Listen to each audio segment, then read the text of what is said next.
Hello বন্ধুরা, আশা করি সবাই অনেক ভালো আছো। আমি সৈকত তোমাদের সামনে আরেকটা ভিডিও নিয়ে অনেক দিন পর চলে এলাম। দেখো, এটা হচ্ছে আমার কাটিমন গাছ। কাটিমন আমের সেই গাছটা, যেটা হচ্ছে আমি এর আগেও ভিডিও দিয়েছিলাম অনেকবার। তো এই গাছটায় যখন সিজনের সময় প্রচুর মুকুল এসেছিলো, মুকুলগুলো আমি ভেঙে দিয়েছিলাম, কারণ আমি ভেবেছিলাম যে এই সিজনের সময় তো আমি আম পাবোই সব রকম, কিন্তু অফ সিজনে আম পাওয়ার মজাটাই আলাদা। তাই সমস্ত মুকুলগুলো ভেঙে দিয়েছিলাম। এই দেখো, যেখান থেকে ভেঙেছিলাম সেখান থেকে এতগুলো করে ব্রাঞ্চ বেরিয়েছে।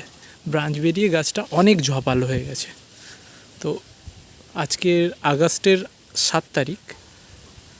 7 তারিখে এসে দেখো কত সুন্দর আমের ফলন। এই গাছটায় মোট 20 থেকে 21টা আম হয়েছে।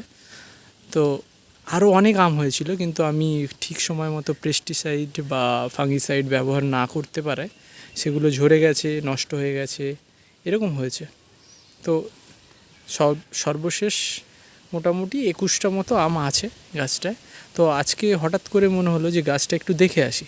তো এসে দেখলাম যে একটা গাছে আম পেকে গেছে। তো আমটা প্রথমে আমি তুলেই নিয়েছি, তোলার পরে মনে হচ্ছে যে একটা ভিডিও করাই যেতে পারে। তো সেই জন্য ভিডিওটা করা। দেখো, আমি তুলে নিয়েছি, এইখানে রেখেছি আমটা। এই দেখো আমটার কত সুন্দর কালার। শুধু এই আমটা কেন, দেখো এই আমটাও পেকেছে, গাছে আছে। এই দেখো কত সুন্দর কালার। আর সবাই নিশ্চয়ই জানো, যারা আম গাছ বা আম প্রেমী, যারা কাটিমন গাছ বসিয়েছ, যে কাটিমন জাতের এই আমটা খুব সুস্বাদু একটা আমের জাত, যেটা হচ্ছে 12 মাসই অন্য কোনো আম গাছে এত সুন্দর আম হয় না বলা ভুল, আম হয় কিন্তু এত সুন্দর টেস্ট হয় না। 12 মাসই আমে সাধারণত ভালো টেস্ট হয় না পাকলে, কিন্তু এই কাটিমন জাতের এই আম শুধুমাত্র এরা হচ্ছে পাকলেও যত ভালো লাগে এবং কাঁচাতেও মিষ্টি। আমি গত বছর খেয়েছি, অসাধারণ একটা টেস্টের আম, এবং এর স্টোরেজ ক্ষমতা অনেক বেশি, অনেক দিন রাখা যায়, রেখে খাওয়া যায়। আর এই গাছটা বছরে 2বার ফল দিতে সক্ষম। তবে যখন সিজনের সময়টা বেশি আম হয়, যদি সিজনের সময় বেশি আম নিই আমরা, তাহলে অফ সিজনে আমরা কম আম পাবো। আর যদি আমরা অফ সিজনে আম পাওয়ার জন্য যদি চেষ্টা করি, তাহলে সিজনের যে মুকুলটা ভেঙে দিলে অফ সিজনে অনেক আম হবে। তো আমারও অনেক আম হয়েছিল, কিন্তু আমি শেষ পর্যন্ত রাখতে পারিনি, যাই হোক বললাম আগেই। তো দেখো, এই গাছটা আমার এইটা নিয়ে 2.5 বছর বয়স। গাছটা খুব সুন্দর ঝপালো হয়েছে। শুধু একটাই কথা বলবো, যারা এখনও পর্যন্ত কোন আম গাছ লাগাবো ভাবছো, তারা একটা করে অন্তত কাটিমন জাতের এই আম গাছ 12 মাসি আম একটা বসিও। আমার একটা 12 মাসির আম ছিল, সেটাকে আমি কেটে মাল্টিগ্রাফটিং করেছি অনেকগুলো আমের জাত দিয়ে, কারণ সেই গাছটা কাটিমন যত সুমিষ্ট এবং যতটা ভালো, অতটাও ভালো নয়।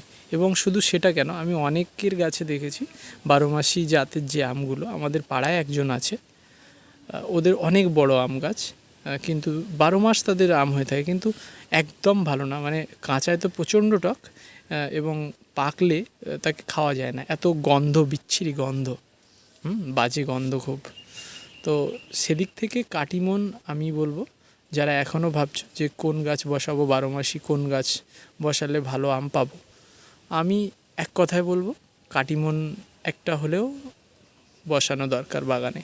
এই গাছটা আমার প্রথম টবে ছিল, টবে ভালো হচ্ছিল না, এবং আম গাছ টবে করা বেশ কঠিন মনে হয়েছে আমার ছাদে অনেক লেবু গাছ আছে, কিন্তু আম গাছ আমি অনেক বসিয়েছিলাম, সেগুলো সবগুলোই আমি মাটিতে প্রতিস্থাপন করেছি।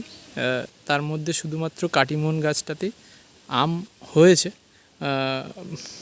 আর বাকি গাছগুলো যেমন আলফানসো, ব্যানানা ম্যাঙ্গো, তারপর আরও কি ছিল, যাই হোক এগুলো এখনও আম হয়নি, তবে আশা করছি সামনের বছর হবে। যাই হোক, ভিডিওটা বেশি দীর্ঘায়িত করব না। চলো টাটা, অন্য কোনো ভিডিওতে দেখা হবে।